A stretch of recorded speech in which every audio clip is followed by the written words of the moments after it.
Bankless Nation, it is the third week of October. David, I'm just going to come out and say, I'm not saying Uptober anymore. That word is now banned. It is not Uptober.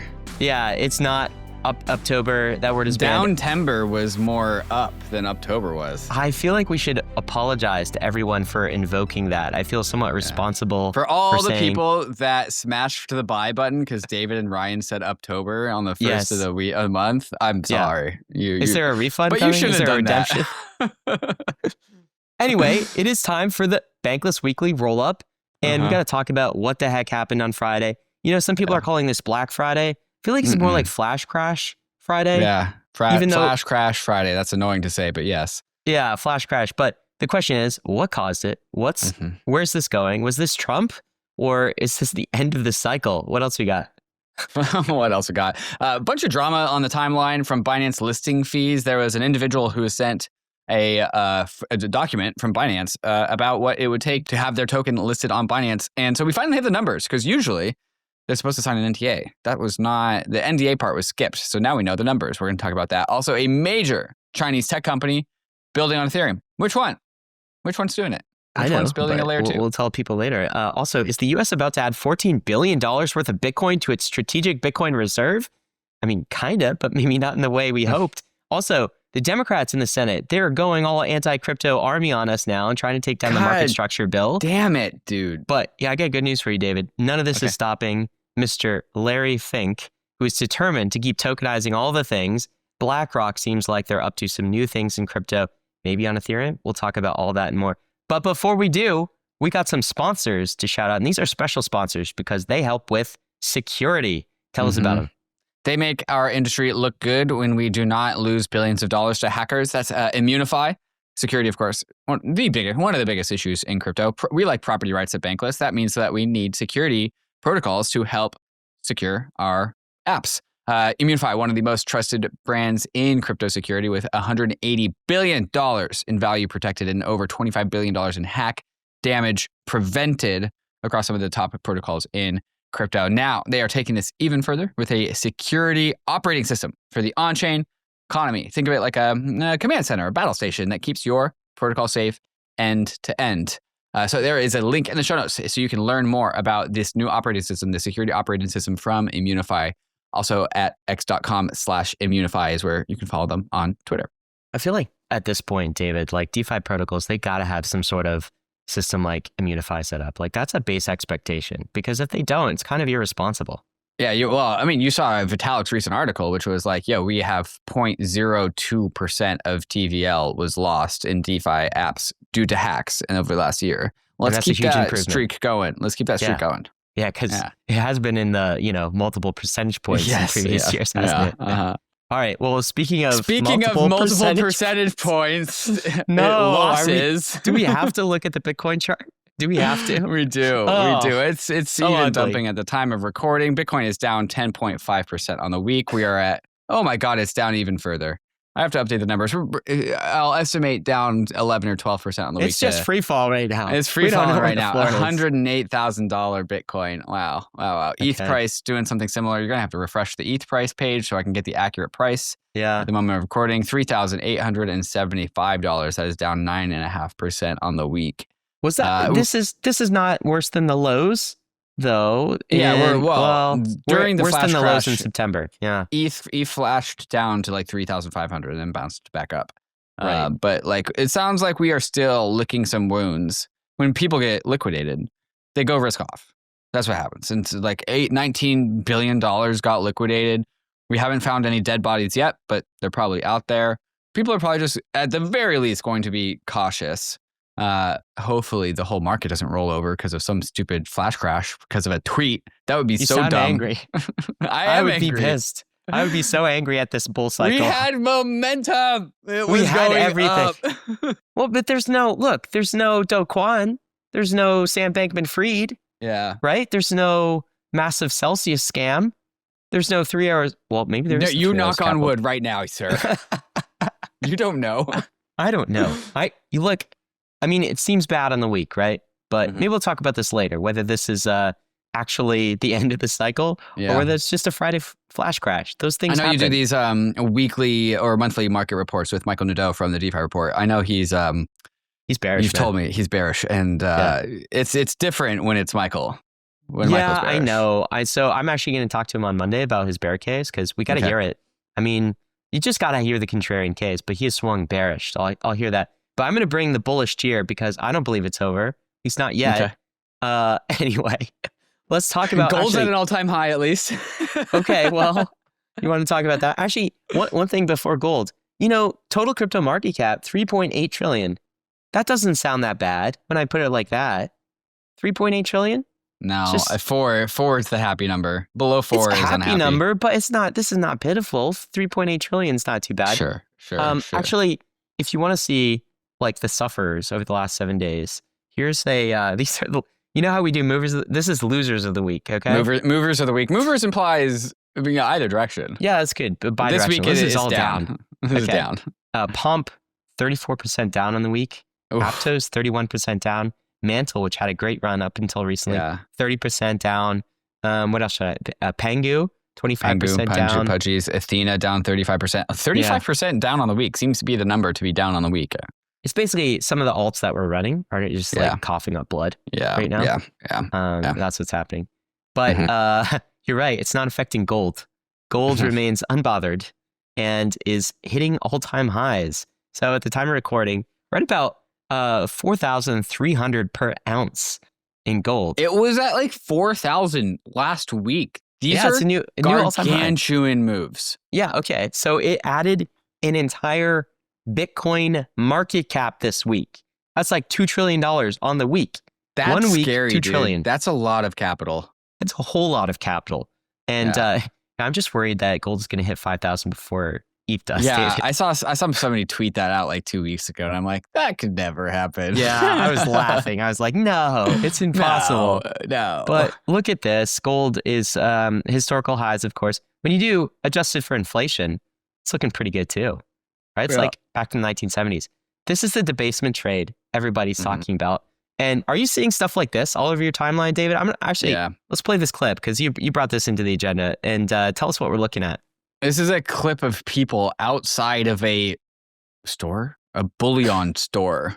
A bullion people are just, store. Is that how you pronounce it? I don't even know that word. Bullion, yeah. It's bullion? like they're trying to get their gold. Bullion store? Yeah, people bullion. are lining up to buy gold. It's wild, man. It just looks like a new iPhone bank got released or something. Yeah, actually. Yeah, doesn't it? It looks kind of like, you ever see that, Christmas movie, It's a Wonderful Life, where there's a run on the bank? A little bit like that, except people have smartphones and they're all recording what's going on. Yeah. So what are people doing? They're actually just like waiting in line. I guess people are just really into buying gold right now. Yeah. So much that they're willing to stand out in line. What do they bring cash? I guess. Or you transfer cash or whatever, but are you walking out with like, I don't know, chunks of gold, little nuggets, or like gold bars? I don't know, man. You get a backpack full of gold? At least you get your private keys that way. It's a true bearer instrument that way. Yeah, I hope they get right into a car. That looks like they're in New York. I mean, some of those people probably took the subway home. I don't think this is New York. I thought a lot of these were from Australia, but I don't know, man. You're in New York. You tell me. I'm in Amsterdam at the moment. You ever see a bullion store in Brooklyn? I've never seen a bullion store.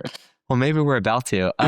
There is some good news here, okay, for crypto, which is Larry Fink feels like he's getting loud again about crypto and about tokenization. And whenever he gets loud, it means BlackRock is about to like launch a product or do something more. Should we play the clip? Do something crazy. Let's hear it. I do believe we're just at the beginning of the tokenization of all assets, from real estate to equities to bonds across the board. It's very loud here. It is very loud. But it's good. Capital's at work, Larry. You like that. I love capital at work. Yeah. But there's $4.1 trillion of money sitting globally in digital wallets. A lot of that money is outside the United States.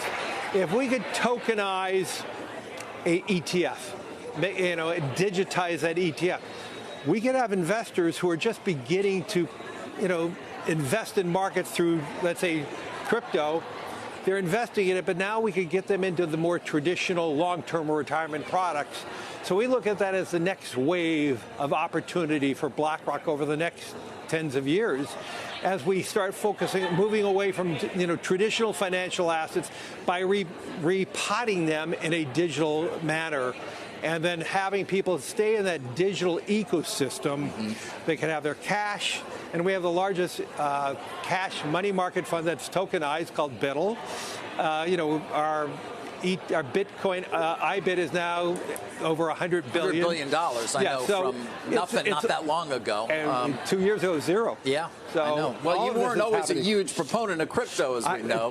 You love it now. But I grow and learn. I heard you say that on 60 Minutes. I did say that. I love it now. Hear that? I grow and learn. You know what I hear when I hear this? I hear two things. Okay. American exceptionalism, because of the strength of our Wall Street. U.S. capital markets. U.S. capital markets. Sure. And how U.S. capital markets are moving onto blockchains. And we're Exactly. going to take the value of Wall Street, and now we're going to provide that to the world. And everyone's going to be able to buy it. And it's going to be on-chain. That's what I hear. Yes. What Larry Fink sees is more capital out there that is untapped, right? Yeah. We've tapped all the capital. Where's the next leg? Well, it's all of these international buyers that don't have easy access to a brokerage account, right? And he's coming off of the success of IBIT, which is just printing money for BlackRock. Yeah. Okay. And also their ETH ETF and the BITL fund. And now he's like, what else can we tokenize? Can we tokenize all of our ETF products? Yes, we can. And we're going to. In fact, there's some rumors about this. So there was a rumor. Actually, Larry Fink maybe said as much, that they are developing technology for the tokenization of assets. Some people are calling, there's maybe a platform called Synoptic, I believe. I'm not sure what this thing is going to be. There's today, it's supposed to launch today. So sometime at the time we're recording, we don't know yet. BlackRock is going to unveil a Genius Act-aligned money market fund designed for stablecoin issuers.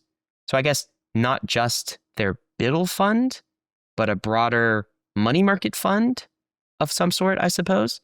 So they're just taking these things, they're tokenizing them.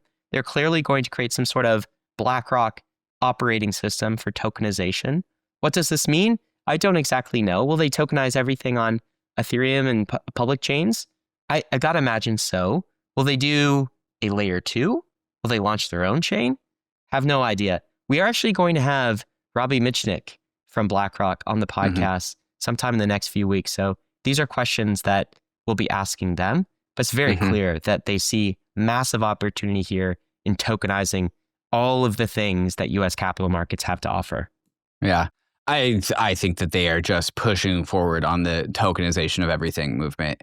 And when Larry Fink, who owns all the assets, hears people say, we're going to tokenize everything, he's going to be like, I'm going to tokenize everything because I own everything. You see the big smile on his face at the end of that interview? Totally. Do you know how many employees BlackRock has? Oh, do you want me to take just a wild ass guess? Totally, go for it.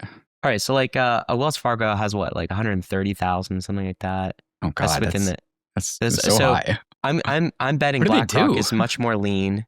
So I'm gonna say 8,000. 21,000. Oh, okay. So how many employees do you think are on the digital asset team of BlackRock? 150. No, I don't know the answer, but it's somewhere between 6 and 12, dude. What? It's a very low number of people. It's like a SEAL Team 6 of people. And that's the story of crypto, is very low number of employees. Use Ethereum as your backend. Use Team Ethereum as your best employee ever. Do the smart contract as your compliance. Hire no one. Highly profitable. And make it highly profitable. And I think that's part of the story here too. And pass some of those gains back to retail? So your take rate is lower and so you're not rent seeking? Right, David? Sure. Right, David? Sure. I'm sure that's what Larry Fink thinks.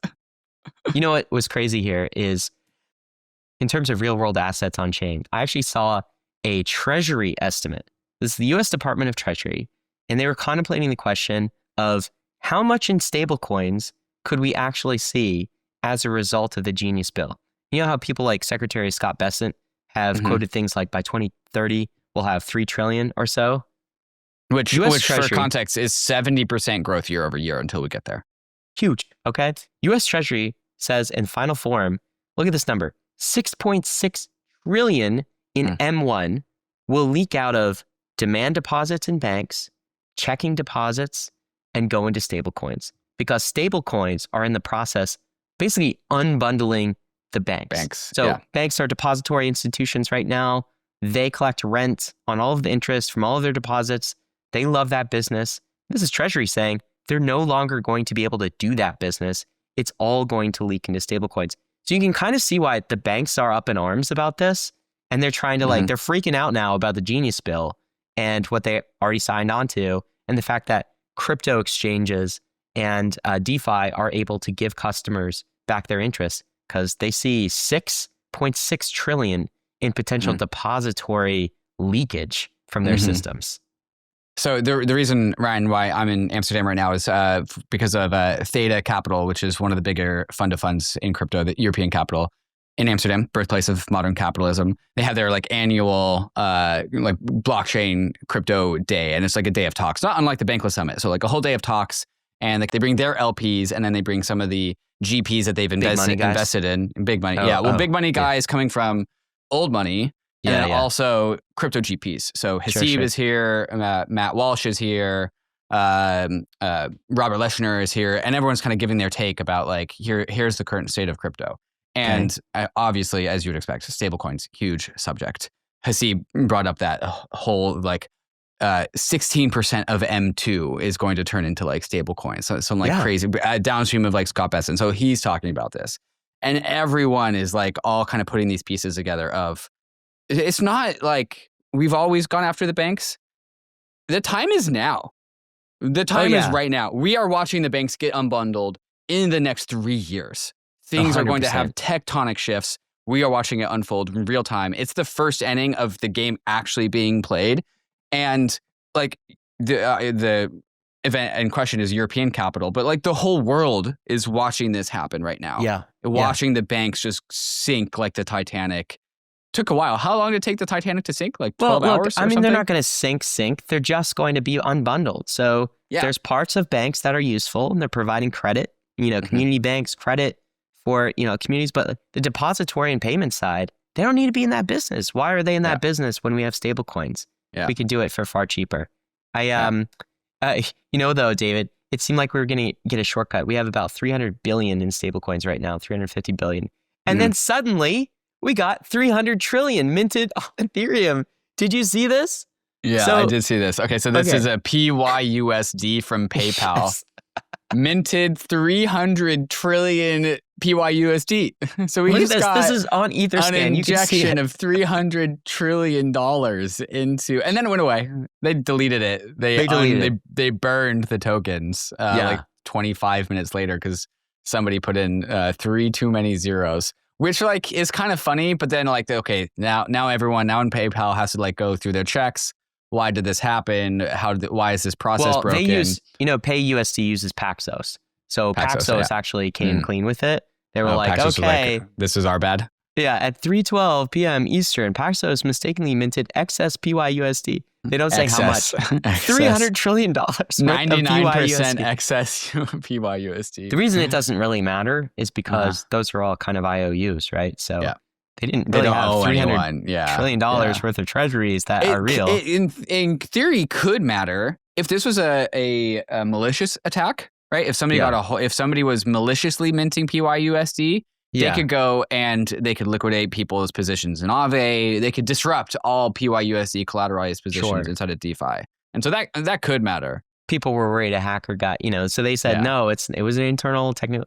Blame it on the intern, man. Some intern fat-fingered some number, and that's what happened. They didn't blame it on the intern. They said it was an internal error. I'm blaming it on the intern. I know there's an intern somewhere, maybe listening to this. It is worth noting that this is how the Fed prints money, though. So they easy. could do this. So easy. You just fat finger a few digits into a ledger somewhere. Anyway, okay. It's a funny story. So one thing that has been a continuing trend this cycle has, of course, been Tom Lee purchasing Ether, the asset. And I got to tell you, he was not phased by the flash crash. No, so on he Sunday, bought a bunch more. On Sunday, he bought $1 billion more ETH. Okay, so $1 billion, $1 billion of ETH. Of course, there's not a Bankless listeners know there's not $1 billion ETH in supply in existence. We all know our supply numbers. Bitcoiners will be like, you could just mint ETH out of thin air. But here's the thing. He's got a lot of people who are betting against them. I read an entire we're shorting short report. BNMR, Bitmine Immersion Technologies, is Tom Lee's company, from a company called Carousel Capital. And their case was basically like, there's no way that Tom Lee's Bitmine should have an MNAV premium. They're not betting directly against ETH, but they're shorting Tom's stock. And they're trying to like essentially bet against his MNAV premium being any surplus. In particular, they don't like how he's making these buys, which are basically like issuing more equity and diluting shareholders in order to make these at the market purchases, as we know the mechanics behind these things are. I mean, like the level at which Tom Lee is able to do this is astounding. Anyway, Carousel is calling their bluff. And I got to think there's a lot of organizations, entities, hedge funds out there that are shorting some of the dad stocks right now. I'm sure MicroStrategy has a lot of shorts going on. Certainly Bitmine does. Certainly some others. And that could be contributing to these suppressed MNAV prices. Isn't the whole thesis of BMNR is a long ETH short BMNR position anyways? So like take out, they're shorting it with $1. But the whole idea is if the MNAV goes above 1, you print Bitmine shares to buy more ETH, which pumps up the ETH price and suppresses the price of BMNR. So the premise is already long ETH, short BMNR in the first place. The whole DAT is short BMNR as it relates to ETH. Depends how much at the market purchasing you're doing versus other types of funding. And, you know, one of the metrics for these treasuries is obviously increasing ETH per share. It's something that that is true. Said. Yeah. And that kind of goes against the metric that you just said. Yeah. So yes, investors want growth and they want volume, but they also want to maximize ETH per share in these entities. Anyway, the long-term thesis for positive MNAV is basically liquidity premium and yield that ETH as a productive asset offers. So long-term, some of these DATs have to be trading at some positive MNAV premium, but the market is doubting some of this. Did you see this clip though? This is Michael Saylor commenting on Tom Lee. And Tom Lee's impact on Ethereum, Yeah. So let's just play the clip, and I want to get your take on and how you read his comments here. So this is Michael Saylor. Tom Lee has emerged as probably the most visible, influential spokesperson in the entire Ethereum ecosystem in a matter of months, maybe a matter of weeks. What does that represent? Well, first of all, they have $10 billion of capital. Second of all, Tom Lee is part of the Wall Street establishment. He was never part of the crypto establishment. You saw Wall Street merges with the crypto economy, capital flows because it trusts Tom Lee. And then the next thing you know, you have Tom Lee having conversations with the early Ethereum entrepreneurs, with the Vitaliks of the world, or, and the like. And what's interesting there is that entire movement becomes commercialized, institutionalized, legitimized, rationalized, becomes a bit older, a bit more credible. Okay, so I took that as bullish. I took that as Michael Saylor giving props to Tom Lee and saying that he's helping to make Ethereum more credible, more legitimate, particularly to TradFi. But we were talking before this episode, and you took this in a totally different way. How did you take this? Dude, he is firing shots, dude. He is like, Tom Lee is a part of Wall Street. He's a part of the system. Ethereum and Wall Street, these are the system. These are the man. And he's like out-grouping for the Bitcoiners. He's talking to Bitcoiners. And he's like, yeah, like they are not the revolution. They are the same old guard, same like new guard, same as the old guard. And like Wall Street comes in and they commercialize it. Like they neuter the revolution. That's what he's doing with Bitcoin. That's exactly his play with Bitcoin. I don't see how he could be criticizing that. Well, I mean, how large is Bitmine as it relates to MicroStrategy? Like not insignificant. So Tom Lee is soaking up some of his oxygen and Michael Saylor's feeling threatened. And so now he's throwing shots about how Ethereum is bending the knee to Wall Street. I don't agree. And Wall Street is like, that's totally what he's doing. No dude. way. No way. This is a negative stance towards Ethereum and Tom Lee. This was negative towards him. Really? Maybe we need to see like the full clip. Okay, so I don't think that's how Tom Lee took it. So I think Tom Lee is like clapping or something. Maybe clap tweet. Did I imagine this? I mean, he clap tweets everything though. So love emojis. It's one of those things where like you're like, yeah, that's what I'm doing, and that's why it's working for me. But like then Michael Saylor would be like, yes, like you guys like, and then he goes like, and he points at Vitalik and says that, yeah, the Vitalik types are now in association with Tom Lee, who's in association with Wall Street. This revolution is not found here, and is not found in Ethereum. Well, Bankless listener, you make the judge of whether this was like I guess maybe a backhanded compliment is what you're saying, David. It's not even backhanded. It's a jab. No way. I actually think this is Michael Saylor, not completely saying ETH is now a legitimate asset class because he's in front of Bitcoiners, but kind of saying that and giving some credit to Tom Lee. Anyway, Bankless listeners can decide how they interpret. Maybe it's the tone for you. I know Michael Saylor has a very kind of a way he speaks that is kind of sharp, I suppose. Yeah. Maybe that's what you were reading. Anyway, Bankless listeners can decide on whether Michael Saylor I'm pretty sure I'm right here. All right. We'll see. David, what do we have coming up? Coming up next, we're going to talk about the flash crash on Friday. The biggest liquidation event in crypto, $19 billion got liquidated in about 3 to 4 hours. What the hell happened? Why did it happen?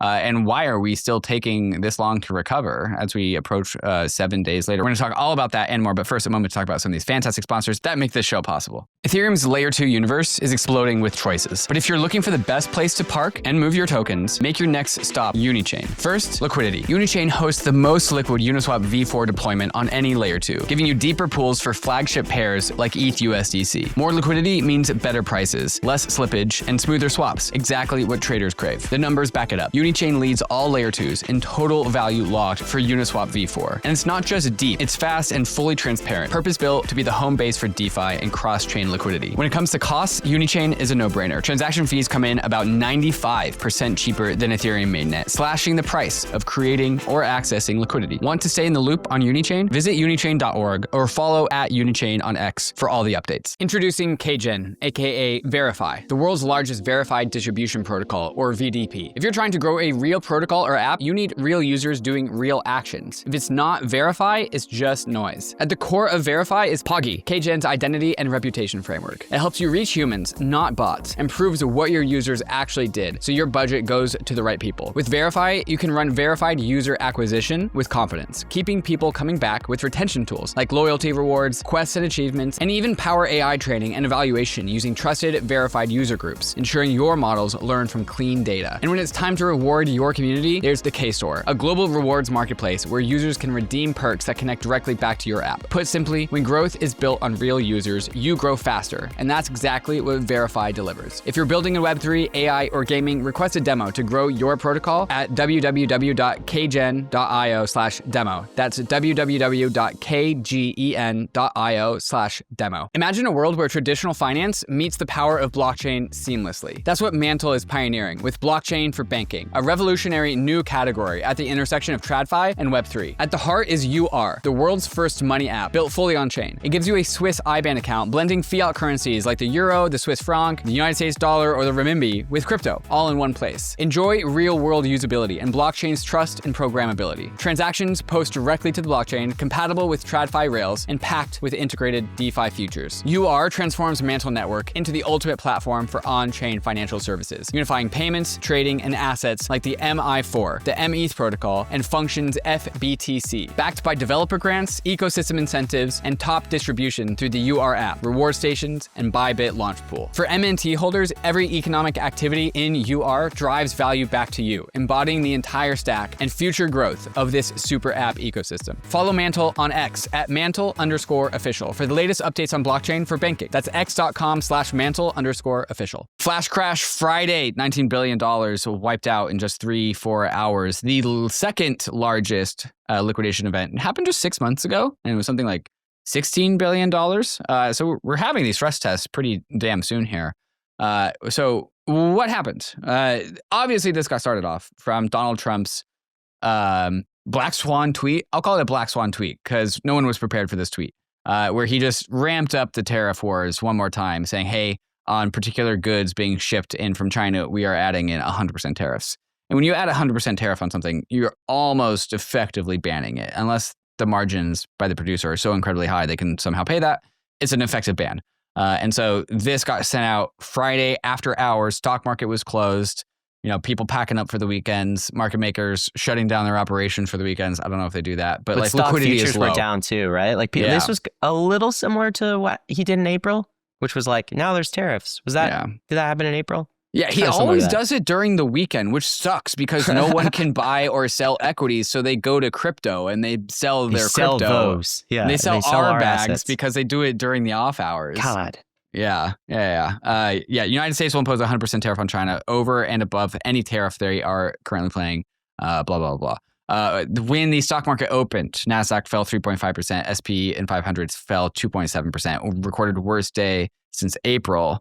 But Bitcoin went down 14% and ETH went down 21%. ETH went all the way down to $3,500. Okay. What? Which is bad. I didn't see which that. Is bad. But dude, altcoins? Have you ever you've heard of it? Sometimes you're not in the trenches. Actually, most of the time you're not in the trenches, Ryan. Have you ever heard of the term 9/11 for the trenches? No, it's so disrespectful. Oh, what does that mean? It's actually on the cover photo of the article you have. This is truly 9/11 for the trenches in the sense that some altcoins actually went to zero, dude. Yeah, the order books broke. Some like Atom actually went to zero. That's the Tokens Cosmos coin. Yeah. It's so funny. It's like, people talk about, we're going to send It could all go whatever to zero. token to zero. It's all going to go to zero. And it literally went to zero on some of the order books. Zero. Now, this was very brief, though, right? We should say even the 21% ETH fall to $3,500 was a wick. That was a wick down. This did not last long. Mm-hmm. Still traded like down. But what we're looking at here in all of these alt trades are quick wicks down. But we are looking at, in some cases, 100% down. And you didn't think it was possible. Sol dropped 40%, dude. Yeah, that's a lot. Athena dropped 80%. And so it's like, okay, so here's what happens when some shenanigans like this happens, especially when it happens on the weekends, is, well, there was a cascade of failure, starting with Binance. So Binance APIs started to not respond, started to just break down. And so liquidity stopped happening on Binance. Trades stopped happening on Binance.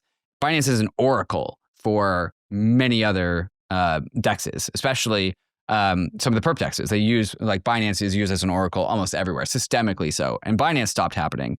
Market makers get scared, so they yoink their books. Market makers have agreements with all of the tokens that they do, that they have agreements with, right? But their agreement is something along the lines of like, 99% of the time, we will be market making for you.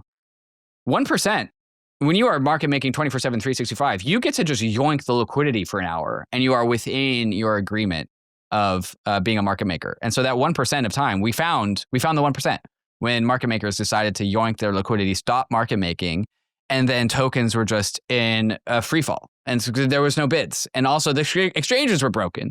And so you couldn't get all an the order. exchanges, right? It was like some APIs on Binance, but it did seem like something was going on with Binance specifically.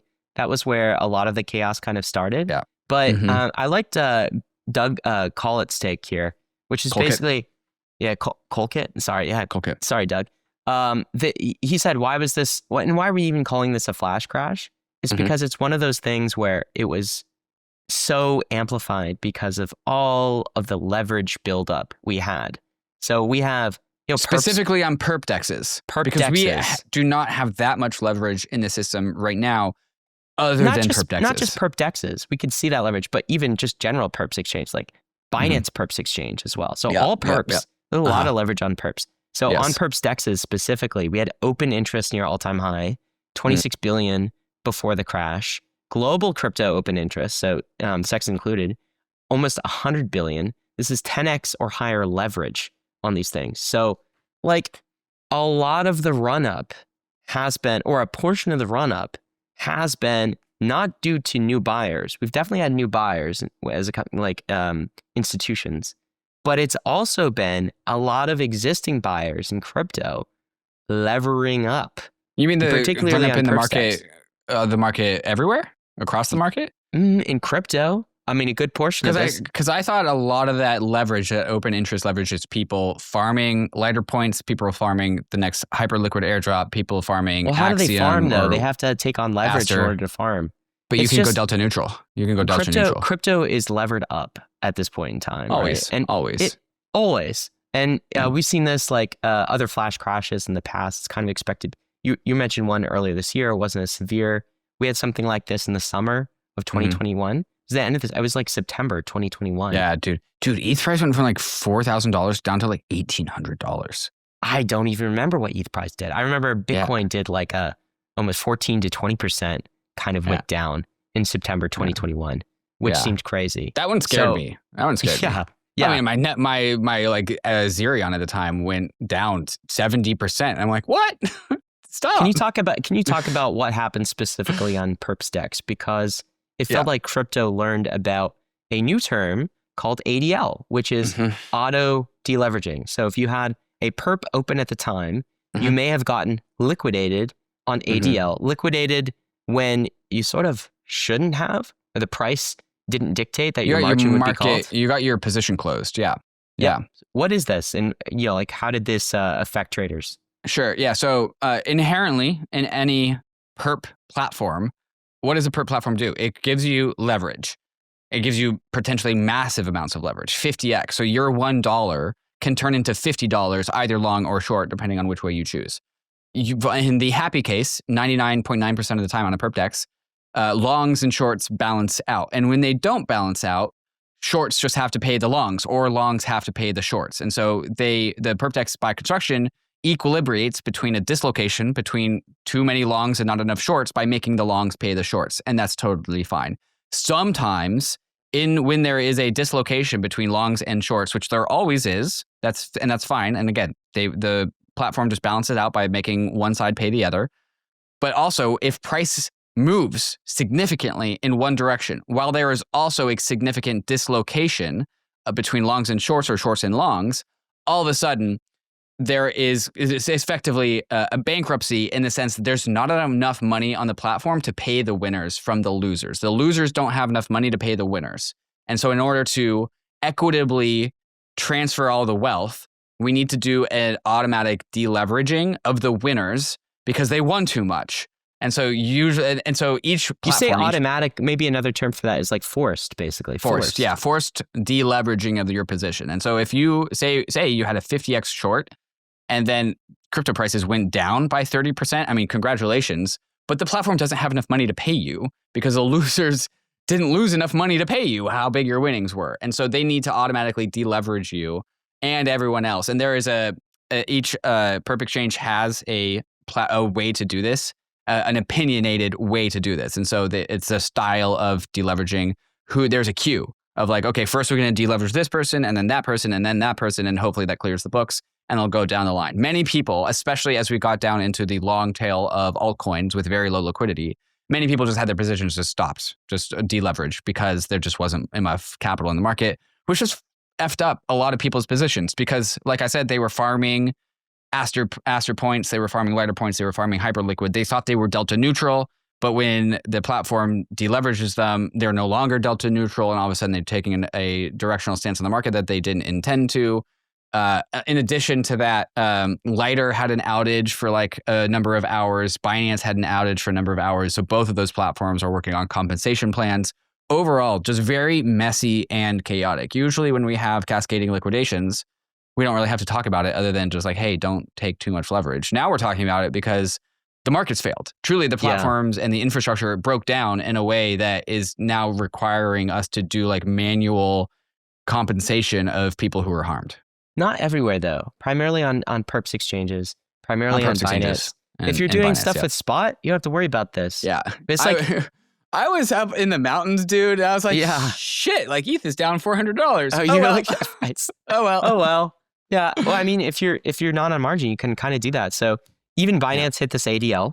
So a lot of liquidations there. Binance ultimately paid $280 million in compensation to some of the affected users who were liquidated and lost a certain amount of money. So they're trying to make good. As you mentioned, some of the other purpose exchanges, Lighter had its own problems. It didn't actually hit too much in the way of ADL, but it did have an outage. Hyperliquid stayed up the entire time, but a lot of traders have some dissatisfaction because they weren't aware of the ADL mechanism and they got liquidated in a way that they didn't feel that they should have. So a whole bunch of platforms had problems. I guess one bright spot is DeFi did fairly well. First, I'll talk about some of the wallets. So unfortunately, Rabby and DBank stopped working. They must have had some sort of DDoS like kind of DDoS, outage. accidental DDoS from people trying to save themselves. Yeah, something like that. So that wasn't great. But other crypto wallets stayed up. But DeFi was pretty much fine. In particular, Aave. So big stress test of Aave, right? It's one of the largest liquidations on record. Actually, the largest in record in an hour, I believe. $180 million. Handled it flawlessly. Love it. 75 billion capital and just ate that $180 million liquidation. Fair and orderly markets. Yeah, it was very good. The other DeFi protocols fared similarly. Actually, Athena had a depegging event on Binance. One of the reasons this did not affect DeFi was because most of the DeFi oracles peg the Athena stablecoin, USDE, I believe, with USDT. So they're not using the Binance order book data so much. And so if they have been, they had kind of their Oracle risk management configured in a different way, could have caused some problems in DeFi. Fortunately, they avoided that. Athena also has some interesting ADL deals that are custom that I didn't know about, right? You know something about this? Yeah, with the centralized exchanges, because you can't really make a deal with a decentralized exchange. So Athena, again, which is a delta neutral platform, they just make their stable coins by longing spot and then shorting the derivative.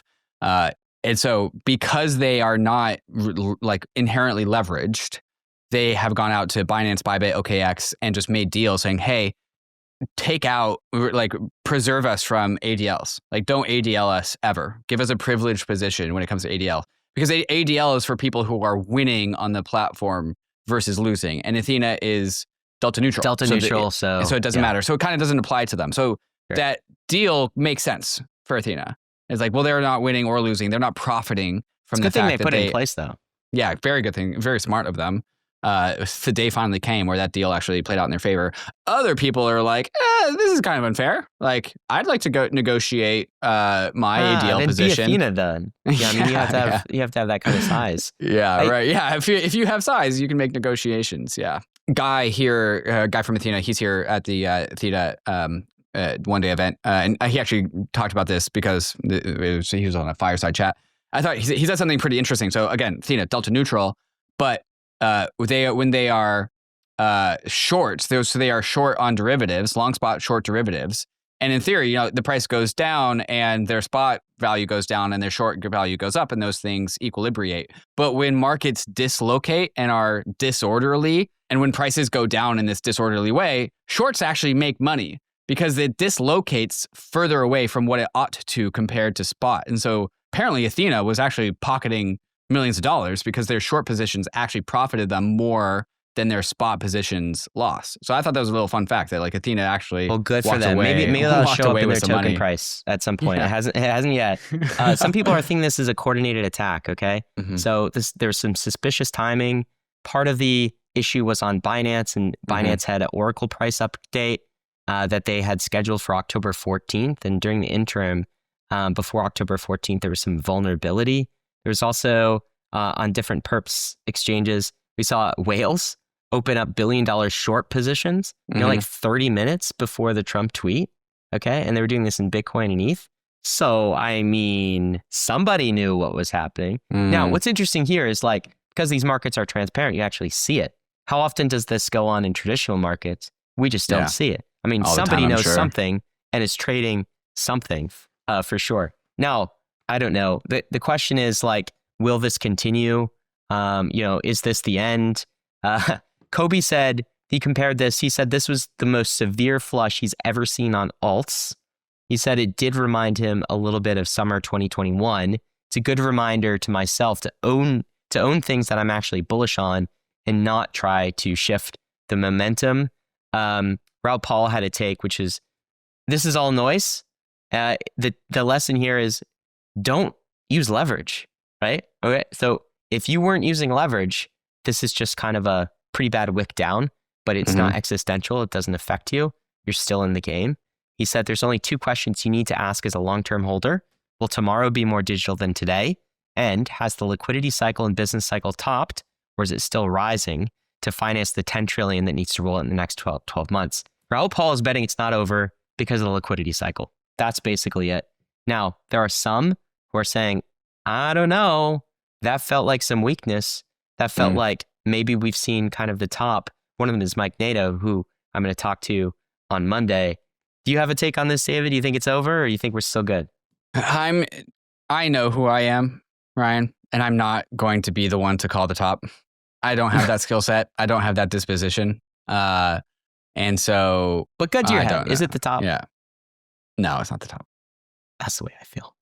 Well, we got some stuff coming up next. You got to fill me on the Binance listing fee drama. Yeah. Also, hopefully it's not the top for the Monad token and the MEGAETH token, which are coming out. And we got to talk about the US adding billions to its strategic Bitcoin reserve, but like maybe not in the purchasing Bitcoin type way.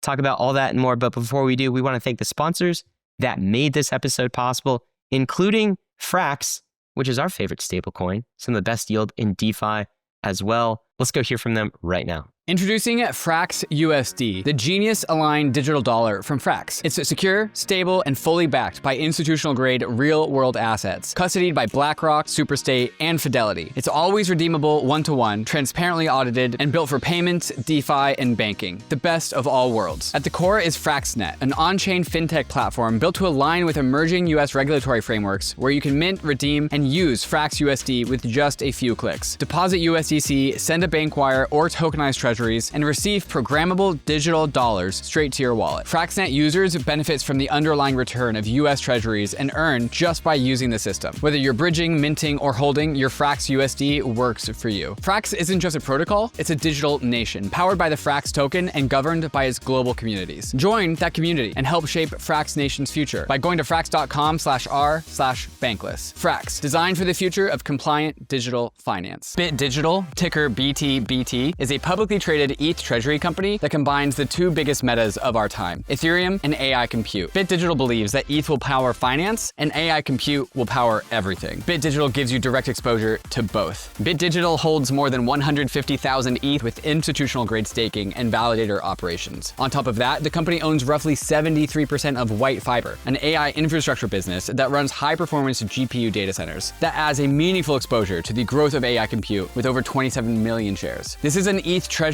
backed by real operations, designed to capture staking yield today while positioning for the future of intelligent computing tomorrow. The ticker is BTBT. This ad is not financial advice. Do your own research, learn more about Bit Digital, and try their MNAV calculator at bit-digital.com. That's bit-digital.com. Bankless is being compensated by Bit Digital for this ad. You can find out more information by clicking the link in the show notes. So there's a tweet that was heard around crypto Twitter. This comes from CJ, who's a founder of a up-and-coming price prediction market on Base.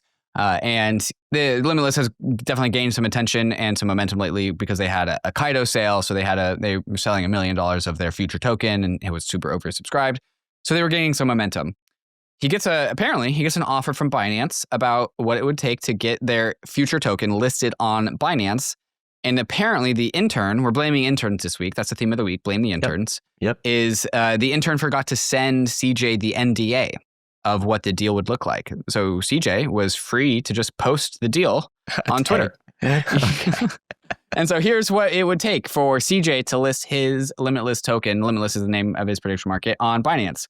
1% of the token supply for an airdrop on day 1. 3% further of the token supply for further airdrops over 6 months. 4%? 1% more for marketing at Binance's full discretion. He also has to provide 100% of the TVL for a token pool on PancakeSwap. That's $1 million. A $250,000 security deposit. 3% of the token reserved for the BNB holder program, and $200,000 worth of tokens for Binance affiliate marketers, and then a $2 million BNB security deposit for spot listing. That was the fee. Now, I think these numbers are negotiable. That's what CJ said when I interviewed him. That podcast came out on your podcast feed. So in theory, those numbers could be lower, but they could also be higher too. And so we've always known as an industry that there are Listing egregious fees. exchange listing fees because liquidity is so incredibly valuable. Simon, founder of Moonrock Capital, he put out a tweet that said, I spoke with a tier 1 project that raised close to 9 figures. After wasting a year of due diligence with Binance, they finally received a listing offer. Binance asked for 15% of their token supply. Okay. Imagine paying 50 to 100 million just for a SEX listing, centralized exchange listing.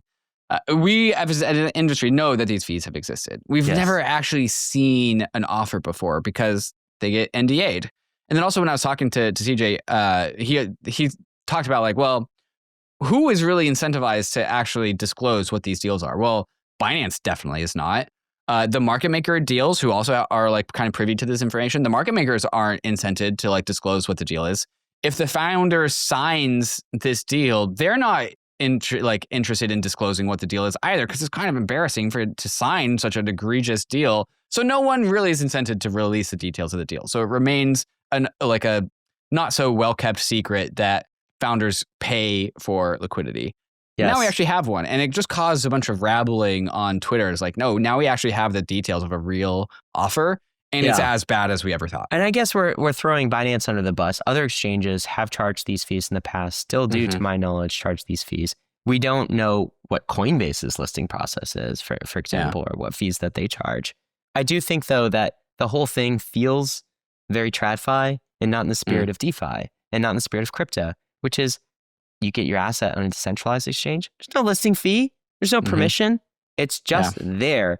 And so this kind of fee charge of 5% feels anachronistic. It doesn't feel like real crypto. So I get the sentiment there. The other thing I'll say is 5%, right, of token supply. You know, Binance is really juicing the BNB token because that 5% goes primarily to BNB token incentives. So one thing you can say is like, who owns BNB? Like, well, who dominantly owns BNB? We talked about last week, potentially 60-70% CZ, right? Yeah, wow. But they are doing a good job for BNB token holders. Yeah. Let's say that. The other thing I guess I would say is just like, it's unclear how long that this type of rent seeking can actually last. And I think the power of centralized exchanges starts to diminish as decentralized exchanges gain market share. And which they have been. 20% market share. Something like that, right? Which is low, but it's been up only since forever. Yeah, that's great. I do think also this was an opportunity to do a little bit of Coinbase versus Binance type like back and forth, because I saw back and forth, you know, and then one Jesse of them from was CZ, definitely in the replies. And CZ responded. He was like, okay, like you don't like listing fees, like don't pay them. It's a free market. Do whatever you want, blah, blah, blah. And by the way, he said, Coinbase doesn't even list the third largest crypto asset, which is BNB. Why don't you ask them why they don't list BNB? And then a day later, Coinbase listed BNB. So which I thought was pretty funny. Hilarious drama.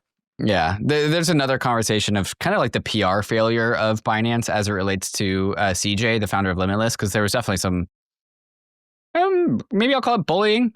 Back and forth between... They like explicitly, the @Binance Twitter account explicitly tagged CJ and it was like false and defamatory statements from this one individual. Oh, wow. And then one of those, they made like 3 arguments and they bulleted it one. And like the first one was something like making false claims. And then the third was defamation and like, well, and releasing private info. And like, wait a second, either the info is false and it's defamation, or he was releasing private info. You got to pick one, guys. You have to pick one of those two things. Yeah, that's fair for sure. I mean, kind of a rough week for Binance, let's say. Yeah, not great. Let's talk about MEGAETH and Monad. So last week we talked a little bit about the Monad airdrop, which is coming up. Now it's open, so you can go check if you're eligible. In fact, I think you sort of have to check whether you're eligible for Monad and go claim right now, or else, I don't know, you lose your tokens. That's right. Is that so? We are claiming our Monad tokens, but you don't get your tokens. You just get them in the future when the Monad blockchain is up and running. Monad is an EVM. Soon. Yeah. Well, end of this year. We don't really know. So like November, December is my guess. Really? I heard October, but no. October's almost. Could be. Okay. So, I mean, the Monad is an EVM equivalent chain. So you're going to use your Ethereum address and your like Rabby wallet or your MetaMask wallet or whatever, and you're going to go sign and authenticate your ownership of the wallet. And I would presume that would be the address that would then have the tokens on the Monad blockchain. Sure. I presume that's how that would work. And so go do that. You have until November 3rd to go claim your future tokens. So go do all the things, connect your Farcaster, connect your Twitter, connect your Discord, and yeah, make sure you don't miss out on your tokens. You might have them. And so also, since it's happening in the same week, MEGAETH has their sale. They are doing a sale on Kobe's platform, Sonar. And so you can sign up KYC. It takes a bit. So you have to go and like, do some TradFi legal document bureaucracy bullshit because of rules. But then once you get through over those hurdles, then you can potentially participate in the MEGAETH ICO if you so choose. And do you know the valuation of? No, details are going to be details soon on that. But I'm guessing, understanding MEGAETH, it's going to be kind of favorable. But like people aren't going to be able to have like large allocations though. From the very beginning, Monad and MEGAETH have been kind of set against each other as competitors. Yeah. And it's interesting that they're going mainnet kind of a similar time. Yeah. Also tokens at a similar time. So the design is different, right? This is almost a little bit of a battle of alt layer ones and layer twos as well. So Monad, they're both EVM. They're both EVMs. Extremely fast. Right. And but Monad took 4 years to redesign the EVM to do a parallel execution and really juice it, right? Whereas MEGAETH is super juicing their sequencer. They're not decentralized sequencer at all, but juicing that to the nth degree so they can have max TPS and they'll have more transactions per second than Monad. And so it's kind of a race. And I'm very interested in seeing what the FTVs of these tokens will end up being. Like right now, pre-market, Monad is about 6 billion, which indicates like a pretty nice L1 premium, let's say. I thought it was higher than that. I saw 13 to like 16 billion. You saw that last week, not this week, my friend. Oh yeah, that's a good point. This week we're at 6 billion. Okay. Ruh-roh. Now I'm not sure. I mean, I guess we could look at like top layer twos. What are those right now? I mean, something like Arbitrum. It's that probably Arbitrum floating would be at the highest. Yeah, 4 billion, something like that. FTV. Yeah, do you think MEGAETH comes in above or below that? I don't know. That's what's going to be really interesting comparing MEGAETH to Monad because they feel similar. They're both highly juiced EVMs where you get like, a ton of throughput. Yeah. My take on this is both of those chains are fast enough where being faster doesn't really matter. They're both over the hurdle of like, they're so fast that users don't care. And so it's really about the app ecosystem. That is the game changer between Monad and MEGAETH when they go head to head. And MEGAETH on Twitter is like, we're not competing with Monad, we're different. I'm like, yeah, okay, sure. It's going to be their app layer that is going to be how these ecosystems compete, not about the speed. They're both so fast, it doesn't matter. I totally agree. So we mentioned a Chinese company that's building on Ethereum. That company is Ant Financial. This is the parent company of Alipay. This is a big Chinese, I would say Alipay and Alibaba is sort of the Amazon of China, but it's also a kind of a super app as well. So 1.4 billion monthly active users on Alipay. So the parent company is launching an Ethereum L1, looks to be a ZK rollup of Ethereum some type. Layer 2, please. Layer Not 2, layer 1. did I say? Layer 2, I meant. It's called Jove. Now, there was some talk, like there's some hype tweets like Alipay and its 1.4 billion monthly active users. They just chose the Ethereum Layer 2. It's not like Alipay is actually going to be involved in this. And they're not going to port their 1.4 million monthly active users for payments, not out of the gate. It looks like what Jove is kind of like a real world assets blockchain initiative by Ant Digital, which is a financial company, but using some pretty cool tech. So this is going to be ZK proof engine. It just goes to show these projects seem like they come out of nowhere, but here is like a mega tech company out of China, like under the radar, no hype. And I said, I don't even know if they talked to anyone at the EF before launching it. And major companies just build on Ethereum and we find out about it later. actually turned out not to be true. Apparently the EF was talking to them. Yeah, so I they think did things know about happen it. in Asia that we just don't know about Yeah. because we don't speak any of those languages. Exactly. So it's like, the West kind of ignores Mandarin at some level. Anyway, seems like it could be a big deal, but we'll have to see. And it's all based on traction, what they decide to do with it. Right. David, did you see the Ethereum Phone, the DGen 1? This was a unboxing from Jesse Pollack from Base. Do you see this? I have not seen this, no. It's actually kind of cool. So, the DGen 1 was like this phone. It doesn't look like a traditional smartphone, right? It's kind of like, it looks like something out of, I don't know, it looks like a Game Boy or something. Yeah, that's what I was thinking. But like, look at this. So this is Jesse unboxing it. It's kind of cool. Crypto native. It's got a laser. What do you do with the laser? It's got an entire app store. It's got Uniswap all Do you play integrated. Pokemon on it? Look at some of these screens. XMTP Messenger. It's got Zora on it. It's actually cooler than I thought. I'm looking at this and I'm like, at $500, this might be something to go test out and try, at least for like the Ethereum enthusiast and hobbyist. Deep enthusiast, yeah. I want to play Pokemon. Excuse me. That's what I want. It's not going to replace your phone though, right? That's the thing. Definitely. It's got to be No, some sort no of way. side companion type of thing for the Ethereum enthusiast. Cool thing is, the entire operating system is open source completely. It's built hardware, everything by a 3-person team. Obviously, they outsource the manufacturing, but like pretty impressive. So, dude, those I'm are going to hoping be a for good huge things hit here. at DevConnect. I bet you I see a handful of those at DevConnect. I bet you will. Yeah. Right. So, the Bitcoin strategic reserve that we now have that has like hundreds of thousands of Bitcoin in it? Yes. The United States has 127,000 more Bitcoin this week than it had last week. How did it acquire that much Bitcoin? Where did that Bitcoin they didn't come from? buy it. They did not buy it. They got it the way they got the rest of their Bitcoin, which is asset forfeiture. They seized it. They seized it from criminals. So this is a report coming out of the Justice Department that the U.S. seized 127,000 Bitcoins. That's about $12 to $15 billion worth of Bitcoin from scammers, from pig butchering scammers. You remember the pig butchering thing, which is like the idea that you have to fatten up your victims. You become friends with them. You just like fatten up the pig for slaughter, and then you like defraud them. Then you take all of their money. Because apparently there was a massive operation that's been going on for the past 5 or more years, run by a guy named Chen Zai.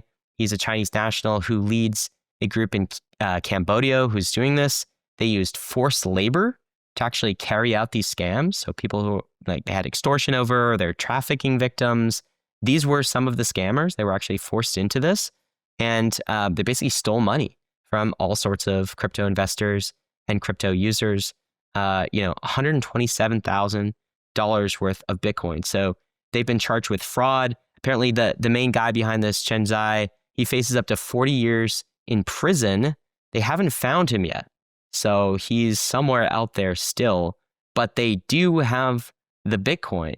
And what's interesting about this is people like Taylor Monahan have been doing some on-chain sleuthing as far as how the US government actually seized the Bitcoin. And this is a tweet from her.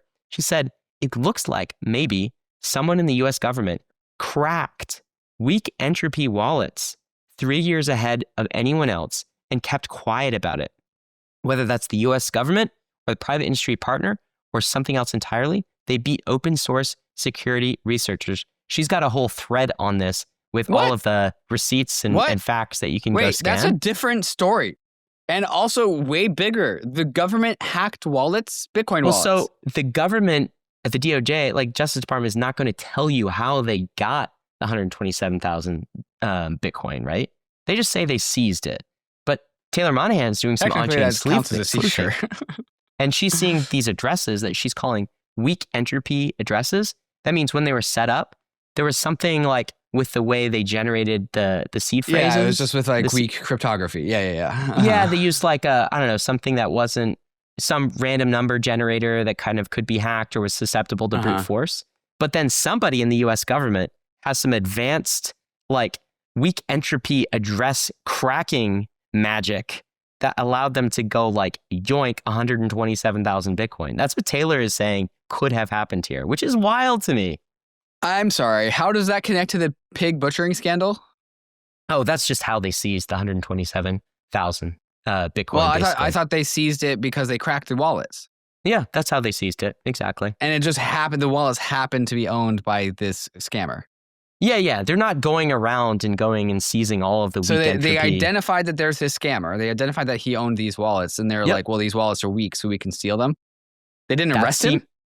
Oh, they're trying to arrest him too. But again, he's somewhere out there. This is not relevant.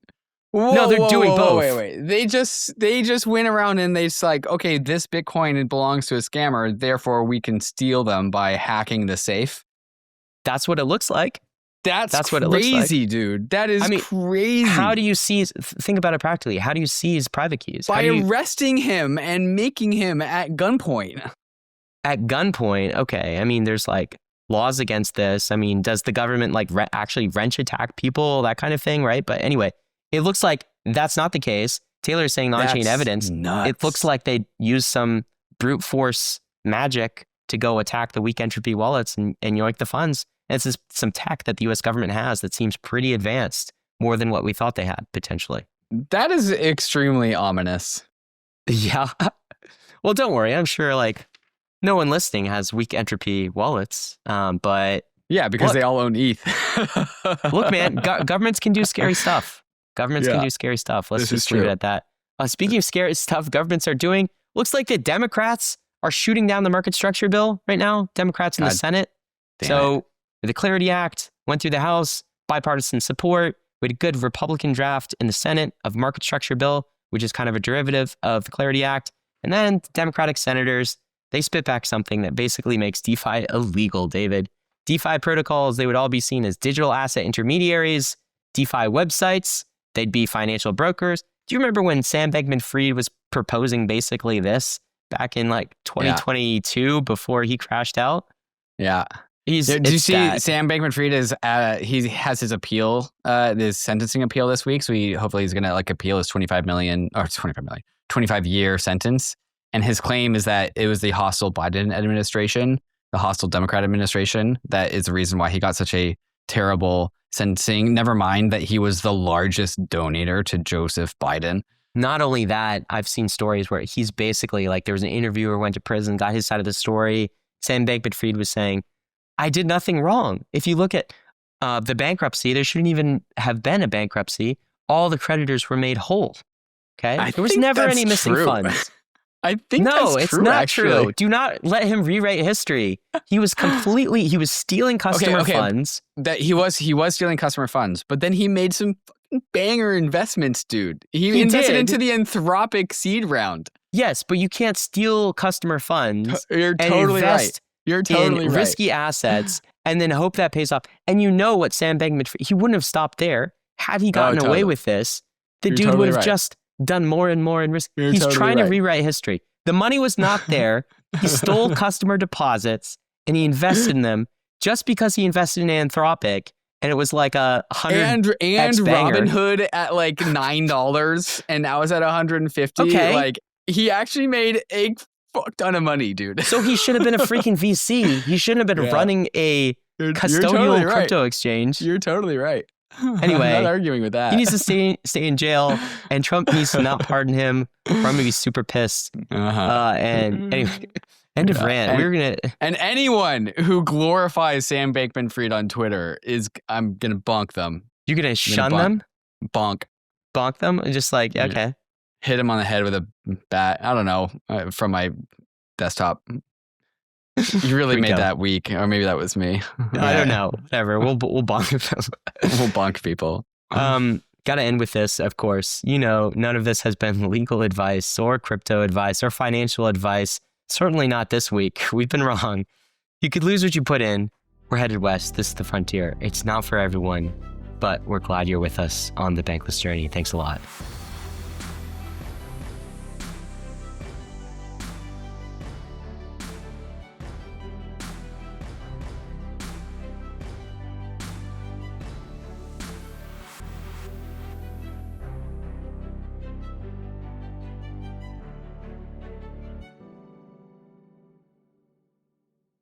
So I got 14 days to turn Downtober into Uptober. 14 days. You had to say it. Yeah.